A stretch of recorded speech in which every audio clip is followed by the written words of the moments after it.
Bismillahirrahmanirrahim. Assalamualaikum warahmatullahi taala wabarakatuh.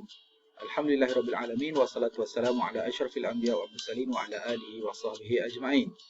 Alhamdulillah, bersyukur kepada Allah Subhanahu wa taala kerana kita dapat dipertemukan lagi dalam sesi pembelajaran dan perkongsian ilmu faraid.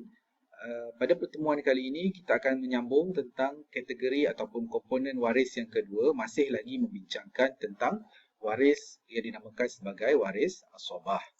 Pada pertemuan dan siri yang lepas, kita telah dapat menguraikan kategori yang pertama, iaitu asabah bin nafs. Untuk memudahkan, asabah bin nafs hanya ditumpukan ataupun hanya berkaitan dengan waris lelaki sahaja dalam keluarga si mati, yang bersambung dengan si mati tanpa wujudnya perantara perempuan. Yang ni kita dah huraikan pada pertemuan siri yang lepas. Pada hari ini atau pada siri kali ini kita akan cuba untuk menguraikan kategori yang kedua yang dinamakan sebagai asabah bil ghair. Asabah bil ghair, kalau kita translatekan, dia akan jadi berbaki, mendapat baki dengan orang lain. Kalau kita lihat dalam rajah ini, dia melibatkan lelaki dan juga perempuan. Walau bagaimanapun, kita kena faham tidak semua orang perempuan yang layak untuk mendapat asabah bil ghair. Kita tengok terlebih dahulu siapakah dia, iaitu waris perempuan daripada waris ashabul furud yang menerima baki ketika bersama-sama dengan saudara lelaki yang setaraf dengan mereka. Waris perempuan tersebut iaitu apabila bilangan mereka seorang, mereka akan mendapat 1/2, dan bila mereka bilangannya ramai, iaitu mendapat sebanyak 2/3.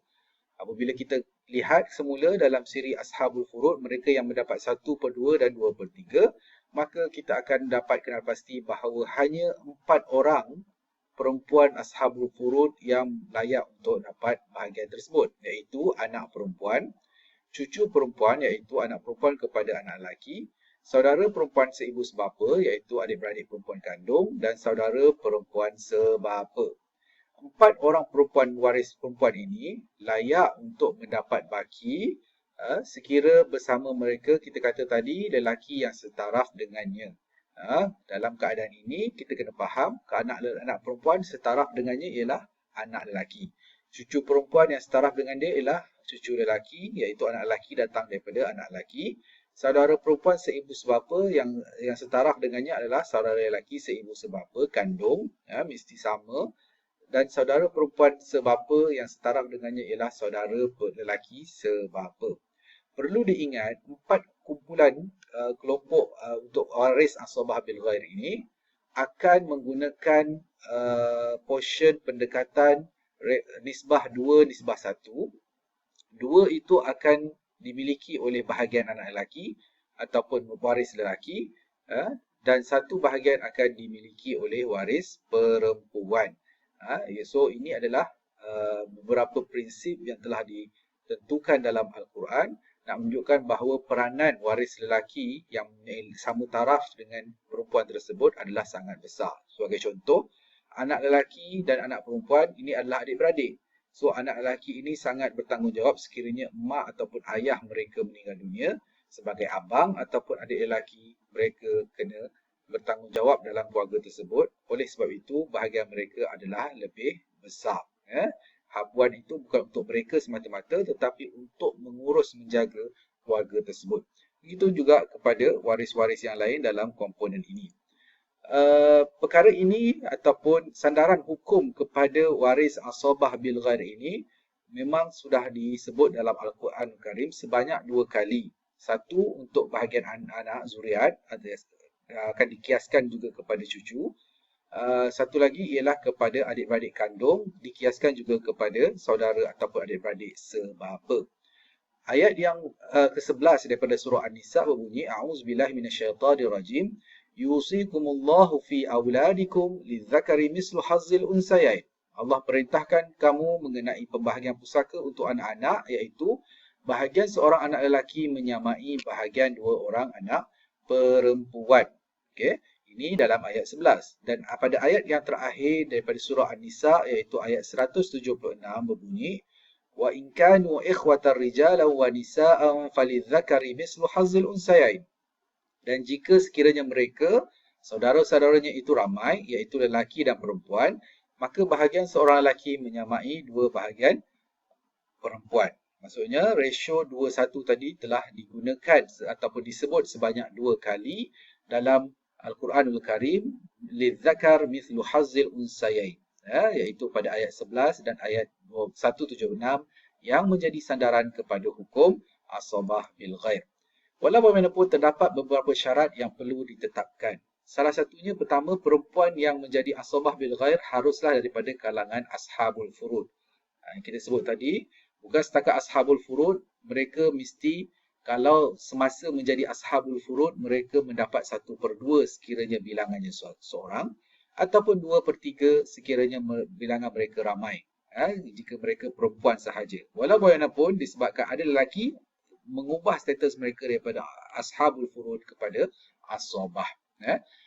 Syarat yang kedua, waris lelaki yang menjadi penguat kepada asabah bil ghair merupakan setaraf, satu darjat kepada waris perempuan tersebut, iaitu lelaki, anak lelaki bersama dengan anak perempuan, satu darjat lah tu.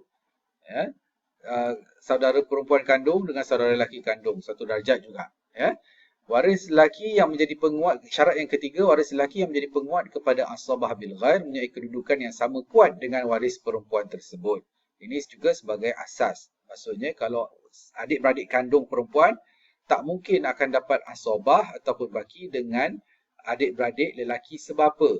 Sebab kekuatan itu tidak berlaku antara mereka yang ada 2 hubungan, ibu dan bapa, berbanding dengan yang ada hubungan satu sahaja, iaitu sebapa. So, syarat-syarat ini perlu terpakai untuk menjadikan konsep pelaksanaan agihan faraid itu dilakukan secara asabah bil ghair, dan kena ingat rasionya lelaki akan mendapat lebih 2 bahagian dan perempuan akan mendapat 1 bahagian. Cuba kita lihat kepada kes yang berkaitan. Sebagai contoh, seorang lelaki meninggal dunia dan warisnya ialah seorang anak perempuan dan seorang anak lelaki. Kita ambil contoh yang paling simple terlebih dahulu. Dalam kes begini, disebabkan bilangan kepala adalah seorang, namun bahagian lelaki perlu didabelkan. Bahagian anak lelaki perlu 2. So, jumlah keseluruhan kepada bahagian ini adalah 3. Okay. So, 1/3 adalah untuk anak perempuan dan 2/3 adalah untuk anak lelaki, disebabkan bilangan anak tersebut adalah seorang lelaki dan seorang perempuan. Ini maksudnya pelaksanaan asabah bil ghair, dan pecahan inilah yang perlu didarabkan dengan harta sebenar si mati. Okey. Adakah bilangan ini akan berubah? Ya, bilangan ini akan berubah bergantung kepada berapa orang lelaki dan perempuan yang terdapat ataupun yang mewarisi kepada bahagian. Okey, kita tengok kepada kes yang kedua, menunjukkan bahawa bilangan itu akan berubah. Dalam kes kedua, seorang lelaki meninggal dunia dan warisnya ialah 2 orang anak perempuan dan seorang anak lelaki. Bilangan itu sudah berubah daripada kes yang pertama. So, setiap lelaki perlu mewakili 2 bahagian dan setiap perempuan akan mewakili 1 bahagian pusaka. So, dalam kes ini, kalau kita jumlahkan 2 dengan setiap 1 bahagian, maka berjumlah 4 bahagian. Maka, inilah dia pembahagian untuk setiap kepala anak perempuan dan lelaki, iaitu seorang anak perempuan akan mendapat 1/4 dan seorang anak lelaki akan mendapat 2/4. Tengok bahagian ini ataupun asal masalah dalam kes ini akan berubah, sebab daripada 3 kepada 4. Contoh berikutnya, contoh yang ketiga, kita tambah sikit waris. Seorang lelaki meninggal dunia dan warisnya ialah isteri. Kita tambahkan 1 waris ashabul furud dekat sini, isteri, seorang anak lelaki dan seorang anak perempuan. Okey. Kita ingat sebelum ini konsep asabah mesti kita utamakan dulu ashabul furud yang wujud dalam sesuatu kes. Dalam kes ini, si mati meninggalkan isteri, maka si isteri akan memperolehi 1/8. Kita dah belajar sebelum ini. Kenapa 1/8? Kerana si mati meninggalkan zuriat. Okey. Manakala anak-anak si mati akan mendapat secara asabah bil ghair. Okey. Berapakah bilangan lebihan baki ini? Seperti biasa, sekiranya ada 1 pecahan, maka 8 itu akan dijadikan sebagai nilai bawah dia. So, untuk menentukan saham, 8 bahagi 8, 1, 1 darab 1, 1. Sedangkan jumlah keseluruhan adalah 8, tolak 1, maka berbaki 7.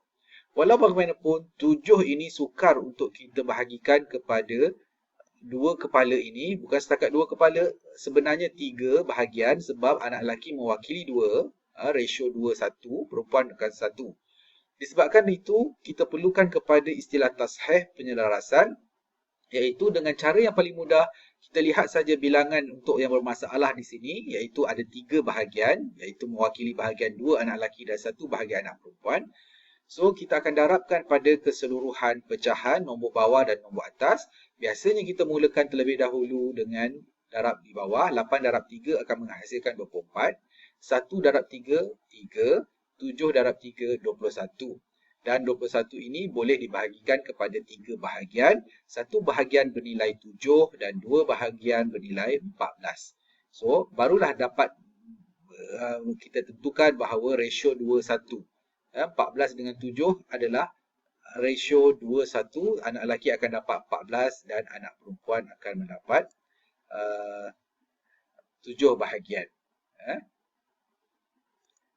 So, itu sahaja konsep asobah bil ghair yang perlu kita faham, iaitu untuk lelaki dan perempuan yang setara, namun ada 4 golongan sahaja atas ratio 2:1. Untuk itu, wabillahi taufiq wa hidayah. Wassalamualaikum warahmatullahi taala wabarakatuh.